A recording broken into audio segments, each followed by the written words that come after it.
अस्सलाम वालेकुम, welcome to green CS 217। आज हम लोग डिस्कस करने जा रहे हैं ऑपरेटर्स इन सी लैंग्वेज।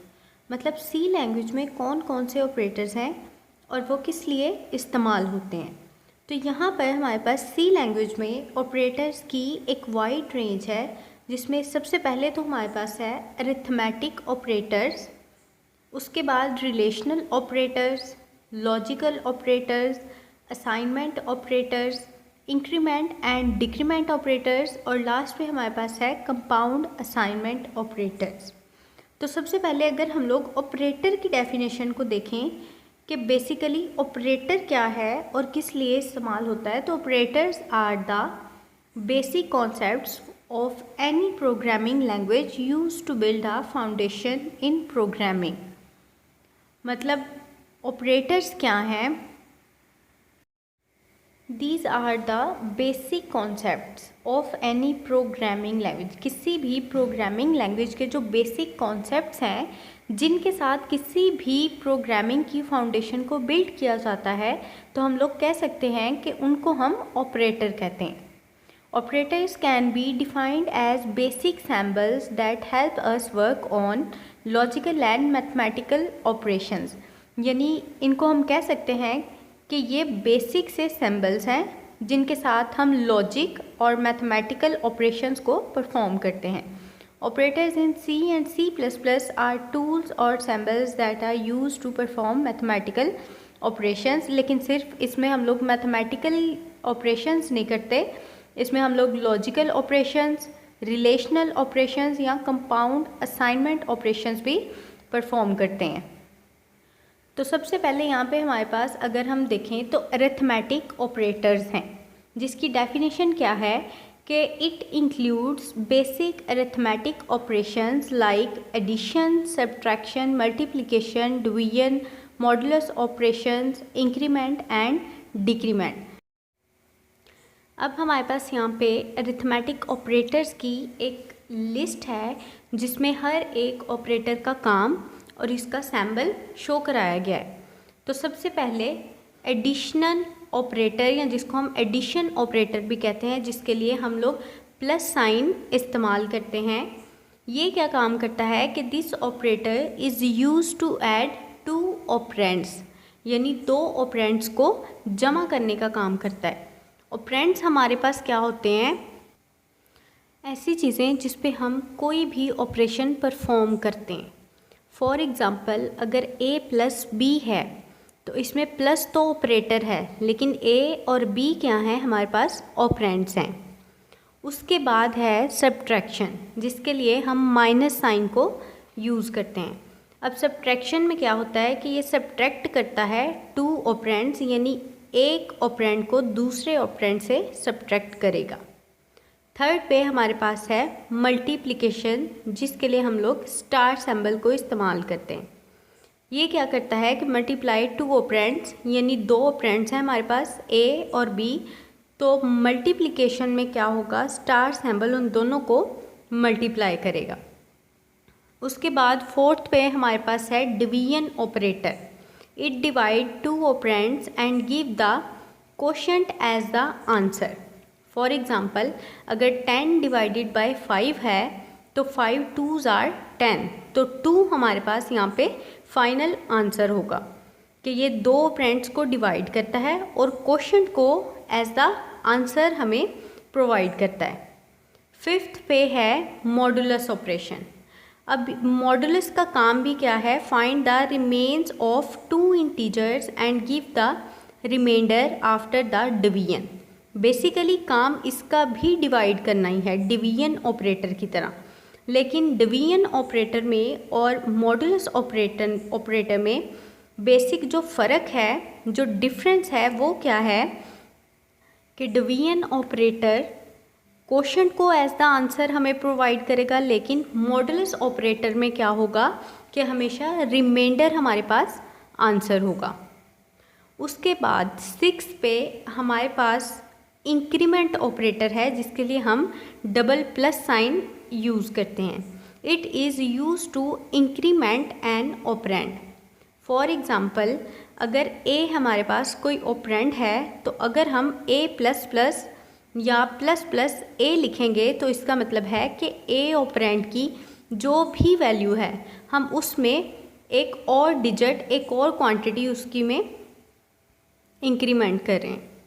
उसके बाद लास्ट अरिथमेटिक ऑपरेटर जो हमारे पास है दैट इज़ डिक्रीमेंट ऑपरेटर, जिसके लिए हम डबल माइनस साइन को इस्तेमाल करते हैं और it is use to decrement the operand, यानी ऑपरेंड की ऑपरेंड ए है या बी है या जो भी वेरिएबल है आपके पास, उसकी जो भी वैल्यू होगी उसमें से हमेशा एक को कम करेगा, एक का डिक्रीमेंट करेगा। अरिथमेटिक ऑपरेटर्स के बाद जो सेकंड टाइप ऑफ ऑपरेटर्स हमारे पास है दिस इज़ रिलेशनल ऑपरेटर, जिसकी डेफिनेशन क्या है कि it is use to compare two numbers. Basically इसमें काम क्या होता है कि हम दो नंबर्स को कंपेयर करते हैं by checking whether they are equal और नॉट, लेस देन और इक्वल टू, ग्रेटर देन और इक्वल टू।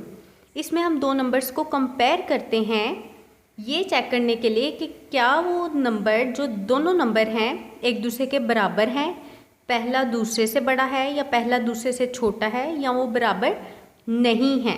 रिलेशनल ऑपरेटर्स को हम लोग कंडीशनल ऑपरेटर्स भी बोलते हैं क्योंकि बेसिकली इसमें हम कंडीशन को चेक कर रहे होते हैं। तो रिलेशनल ऑपरेटर्स में जो फर्स्ट पे हमारे पास है इक्वल टू, इसका साइन क्या है, डबल इक्वल साइन।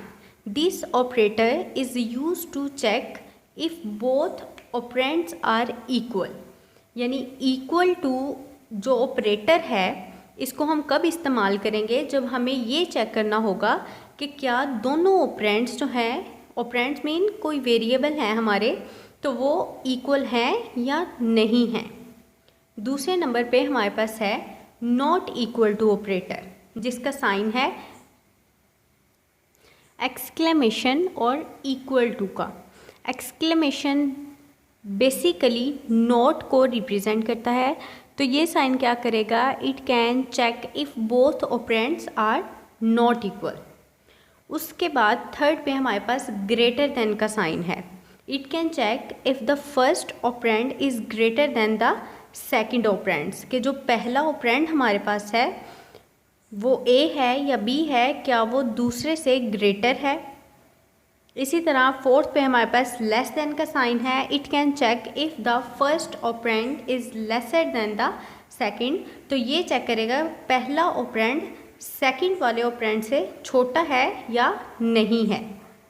फिफ्थ पे हमारे पास ग्रेटर और इक्वल टू का साइन है, जो क्या चेक करेगा कि if the first operand is greater than और इक्वल टू द सेकंड, कि जो पहला ऑपरेंड है या तो वो ग्रेटर है या फिर दूसरे ऑपरेंड के इक्वल है।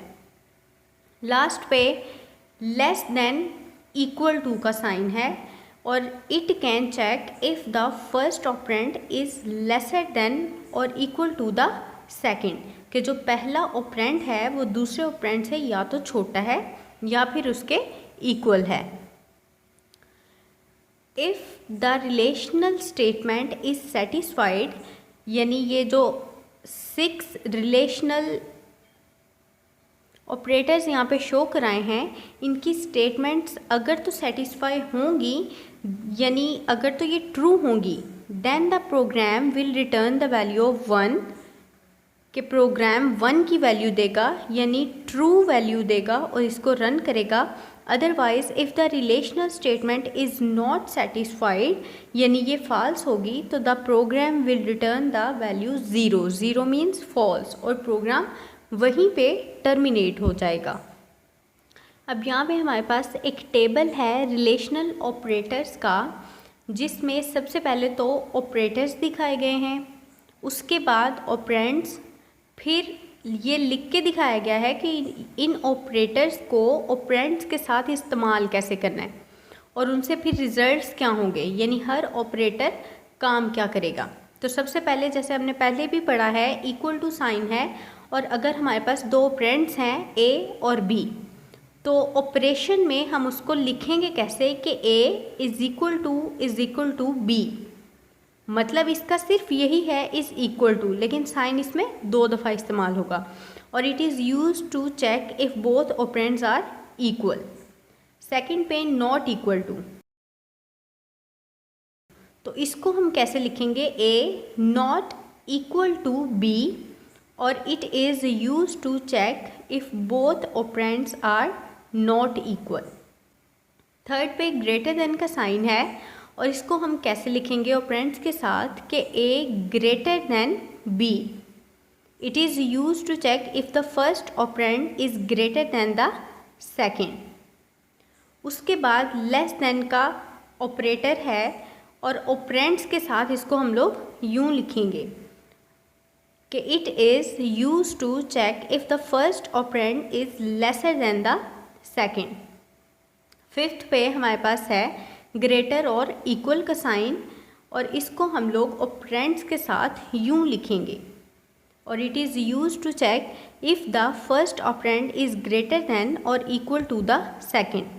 लास्ट पे हमारे पास है लेस देन और इक्वल टू का साइन, जिसको हम ऑपरेटर के साथ यूँ लिखेंगे कि a इज़ लेस देन और इक्वल टू b, यानी it is use to check if the first operand is lesser than और equal to the second operand.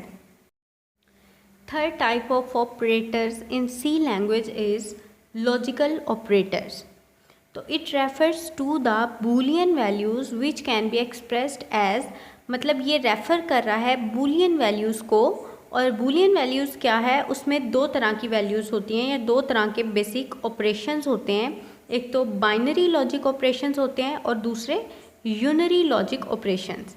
Binary logic operations जो हैं इनमें क्या है कि 2 तरह के वेरिएबल्स होते हैं, या तो एंड या फिर और यूनरी मीन्स 1, तो इसमें सिर्फ नॉट ऑपरेटर यूज़ होता है। तो logical operators in C and C++ includes and और नॉट ऑपरेटर्स।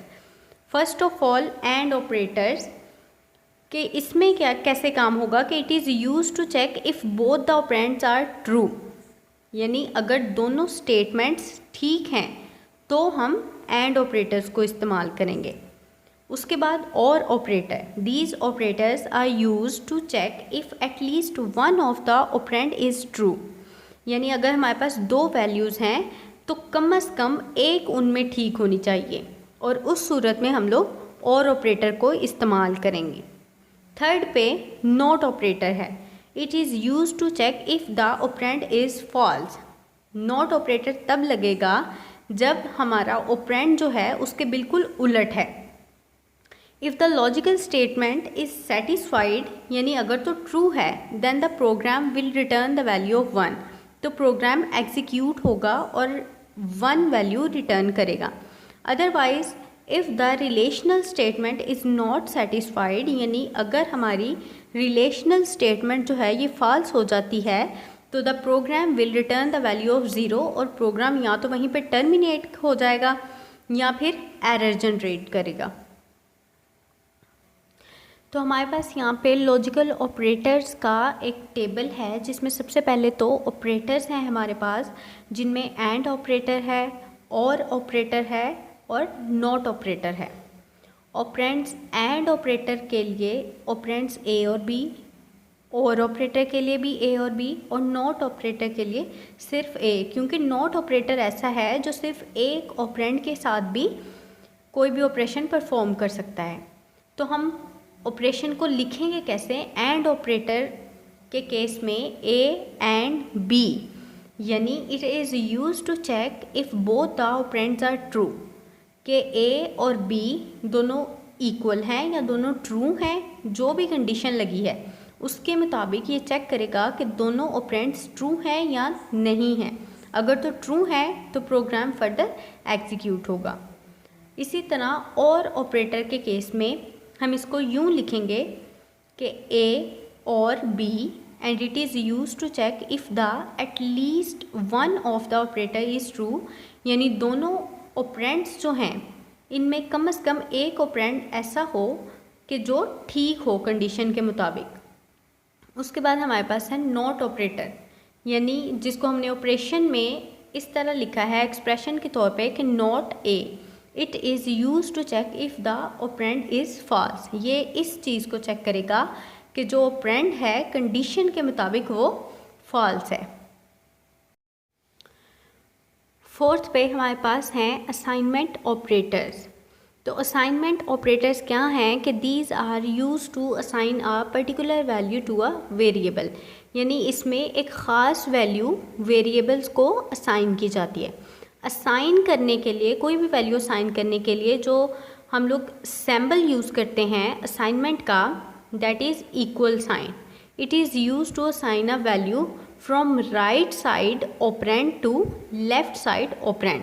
यानी अगर दो ऑपरेंड्स के मिड में ये इक्वल साइन होगा तो इसका मतलब है कि राइट साइड पे जो ऑपरेंड है उसकी वैल्यू हम लोग लेफ़्ट साइड वाले ऑपरेंड को असाइन कर रहे हैं।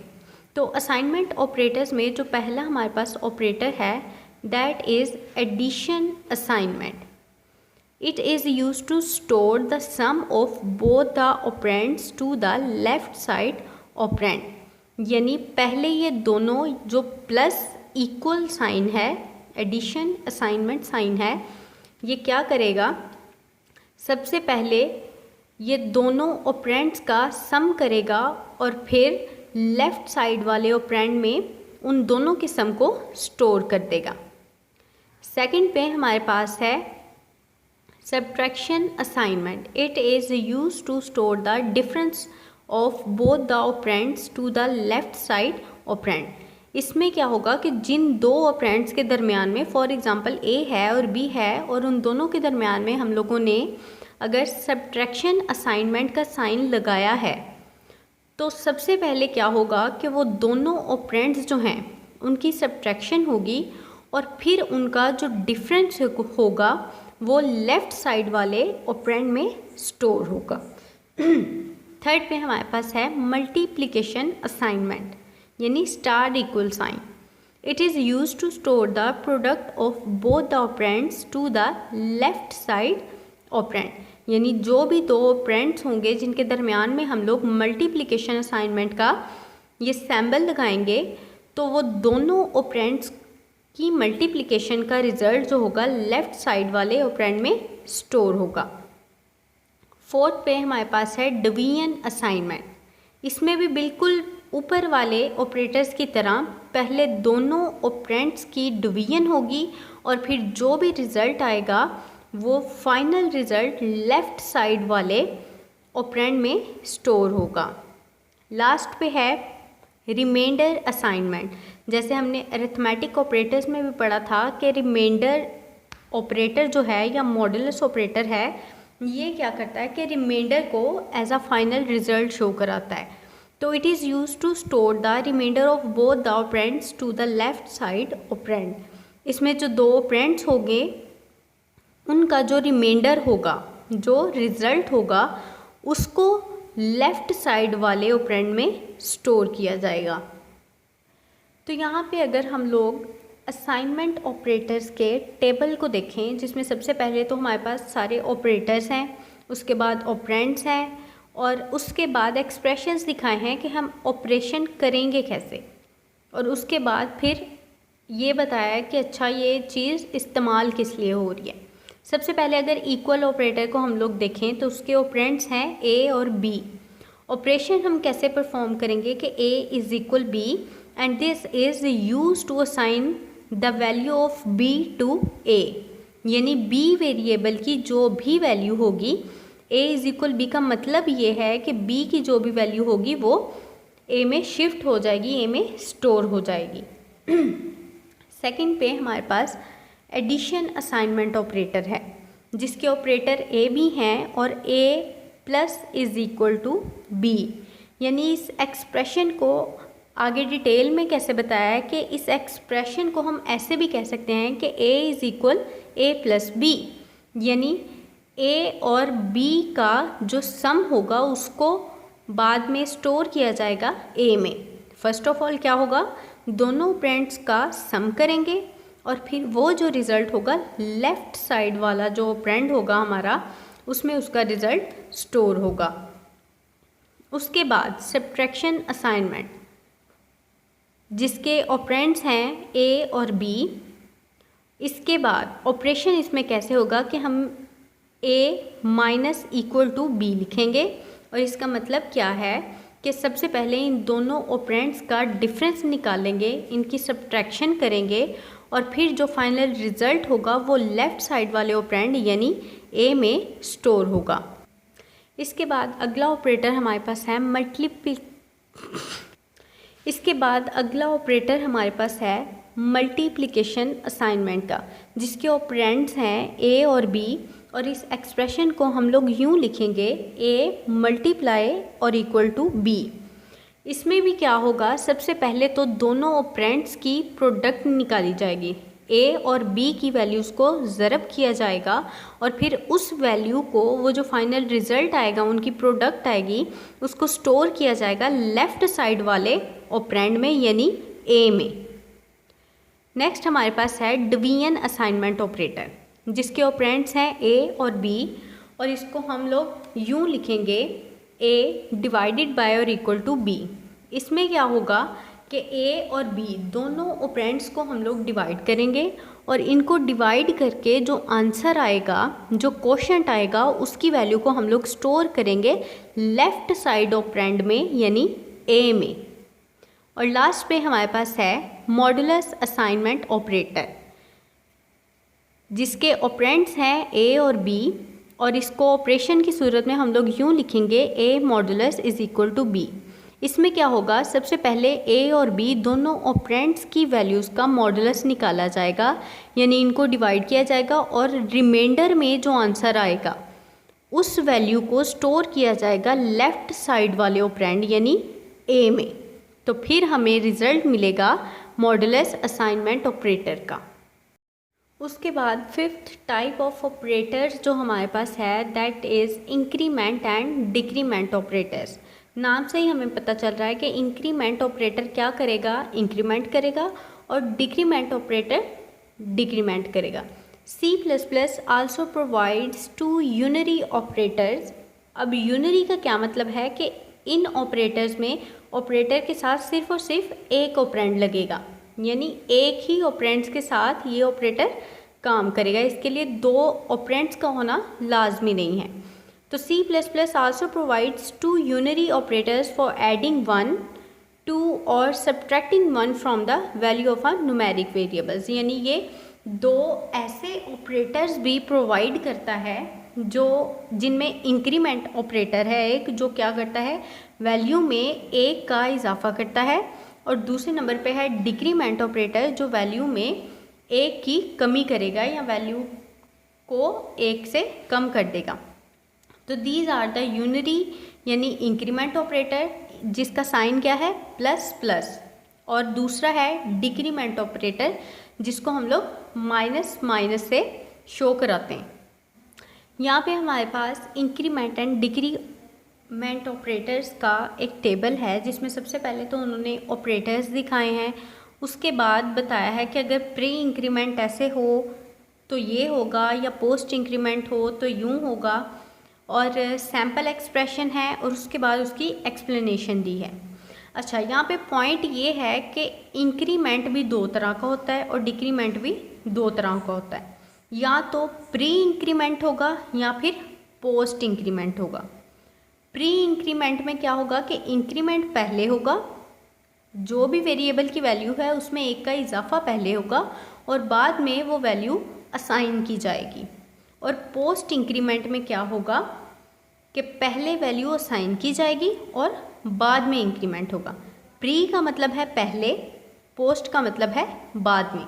तो सबसे पहले अगर हम देखें प्लस प्लस ए यानी प्री इंक्रीमेंट, इंक्रीमेंट हो रहा है वेरिएबल ए में लेकिन प्री इंक्रीमेंट है, तो ये कैसे परफॉर्म होगा कि इंक्रीमेंट ए बाय 1 यानी ए की वैल्यू में एक का इजाफा होगा, then use the new value of A in the expression in which A resides, और फिर ए की नई वैल्यू को हम जो भी एक्सप्रेशन है उसमें इस्तेमाल करेंगे। लेकिन दूसरे नंबर पे अगर हम देखें पोस्ट इंक्रीमेंट, पोस्ट मीन्स बाद में, यानी ए प्लस प्लस, तो इसमें काम कैसे होगा कि use the current value of A in the expression in which A decides, यानी सबसे पहले हम ए की जो वैल्यू है, पहले से यूज़र ने जो वैल्यू दी है उसको इस्तेमाल करेंगे and then increment A by 1, और पूरी ऑपरेशन के बाद, सारी इम्प्लीमेंटेशन के बाद हम उसमें ए का इजाफा करेंगे। इसी तरह डिक्रीमेंट ऑपरेटर के साथ भी यही है कि pre decrement minus minus B, pre मतलब पहले, तो प्री डिक्रीमेंट में क्या होगा कि डिक्रीमेंट बी बाय 1, बी की वैल्यू में से 1 निकालेंगे, then use the new value of B, और फिर जो उसकी नई वैल्यू आएगी इन द एक्सप्रेशन, तो फिर एक्सप्रेशन में हम लोग उसको इस्तेमाल करेंगे जहाँ भी वेरिएबल बी आएगा। लेकिन पोस्ट डिक्रीमेंट में क्या है कि हम यूज़ करेंगे करंट वैल्यू ऑफ बी को, जो बी की वैल्यू यूज़र ने पहले से डिफ़ाइन कर दी है, हम उसको इस्तेमाल करेंगे जहाँ जहाँ भी बी एक्सप्रेशन में है वहाँ कंप्यूटेशन के लिए, और फिर सारी कंप्यूटेशन के बाद में डिक्रीमेंट करेंगे बी बाय 1, यानी बी की वैल्यू से ए का डिक्रीमेंट करेंगे। तो ये डिफरेंस है प्री और पोस्ट, चाहे वो इंक्रीमेंट है या डिक्रीमेंट है। तो ये सारी हमारे पास types of operators in C language हैं, जिनमें हमने सबसे पहले पढ़ा अरिथमेटिक ऑपरेटर्स को, उसके बाद रिलेशनल ऑपरेटर्स को, फिर हमने लॉजिकल ऑपरेटर्स पढ़े, असाइनमेंट ऑपरेटर्स, इंक्रीमेंट और डिक्रीमेंट ऑपरेटर्स पढ़े, जो सारे के सारे सी प्रोग्रामिंग में आगे जाके प्रोग्राम्स में इस्तेमाल भी होंगे। इसके अलावा वीडियो अगर आपके लिए ज़रा सी भी हेल्पफुल रही हो तो चैनल को लाजमी सब्सक्राइब करें और बेल आइकन को भी प्रेस कर दें ताकि हर आने वाली लेटेस्ट वीडियो आप तक पहुंचती रहे। Thank you.